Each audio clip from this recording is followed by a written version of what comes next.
Hər vaxtınız xeyir olsun, dəyərli kitab sevərlər. Bugünkü qonağımız kitab blogeri Amin Səlim. Xoş gəlmisiniz. Salam, xoş gördük. Ümid edirəm izləyicilər üçün də maraqlı bir video olar. Dəyərli izləyicilər, bu dəfə fərqli bir mövzuda, fərqli bir kontentdə video hazırlamışıq.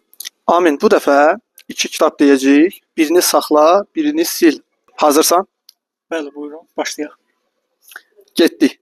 James Joyce, Ulysses, yoxsa Jack London Adəmdən öncə? Əslində oxucular ən çox Jack London tanışdı və Adəmdən öncə də mənim ən bəyəndiyim kitablarından biridir. Lakin mənə elə gəlir ki, ədəbi baxımdan James Joyce Ulysses həqiqətən də kanonik bir əsərdir. Ona görə də James Joyce'un Ulysses əsərini seçirəm. Tamam. Jose Saramago, Korluq, yoxsa Luis Borges Qum kitabı? Yenə də 2 dənə möhtəşəm yazardır. Təbii ki, ikisi də əslində sevdiyim müəlliflər sırasındadır. Əsasən Korluq daha məşhurdur deyə bu dəfə Korluğu seçməyəcəm. Sevdiyim əsərlərdən biri olsa da Borges'in Qum kitabını seçsəm. Çünki Borges sürrealist motivləri, simvolizmi və dərin fəlsəfəsi ilə də önəmli müəlliflərdən biridir. Çox gözəl. İndi isə nisbətən klassikadan, bir də müasirlərdən deyəcəyik. Victor Hugo Gülən adam, yoxsa Daniel Case Billy Milligan'ın Sirli hekayəsi? Əslində burada təzə kimi görünə bilər. Biri təbii ki, önəmli müəllifdir. Victor Hugo klassiklərdən də artıq bunun sübuta ehtiyacı yoxdur. Lakin mənə görə Billy Milligan'ın Sirli hekayəsi də psixoloji dərinliyi baxımından önəmli kitablardandır. Biz əsasən yazarı Elcan üçün Səylər kitabı ilə tanıyırıq.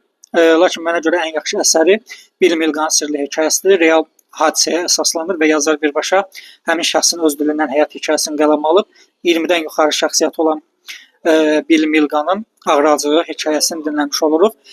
Odur ki, biraz fərqlilik olsun deyə Billy Milligan'ı seçirəm, amma təbii ki, Victor Hugo'nu əvəz edə bilməz heç zaman. Təbii ki. İndi isə dedektiv janrdan deyəcəm. Arthur Conan Doyle Qorxu Vadisi, yoxsa Agatha Christie Şərq Ekspresinə qətl? Mən dedektiv janrında çox mütaliə etməsəm də, açığı dedektiv deyəndə ağlıma ilk Edgar Allan Poe gəlir. İkinci sırada isə Arthur Conan Doyle. Ona görə də Arthur Conan Doyle seçirəm. Amma əlbəttə ki, Agatha Christie oxuna biləcək və onsuz da oxunan müəlliflərdən biridir. İndi isə fəlsəfi janrdan. Manly Hall Bütün çağların sirli təlimləri, yoxsa Mary Wollstonecraft Qadın haqqlarının təməlləri? Əslində hər ikisi də fəlsəfi janrda olsa da tamamilə fərqli perspektivlərə sahibdir. Manly P. Hall öz 33-cü dərəcəli mason ustadı olub və yazdığı ezoterik fəlsəfənin ən önəmli ensiklopediyalarından biridir və hətta satışa çıxmamışdan öncə bütün kitabları satılmış önəmli mətnlərdən biridir. Lakin nəzərə alsaq ki, günümüzdə feminizm axımı daha çox sürətlə yayılmağa başlayıb və bu mövzuda özünü feminist hesab edən oxucuların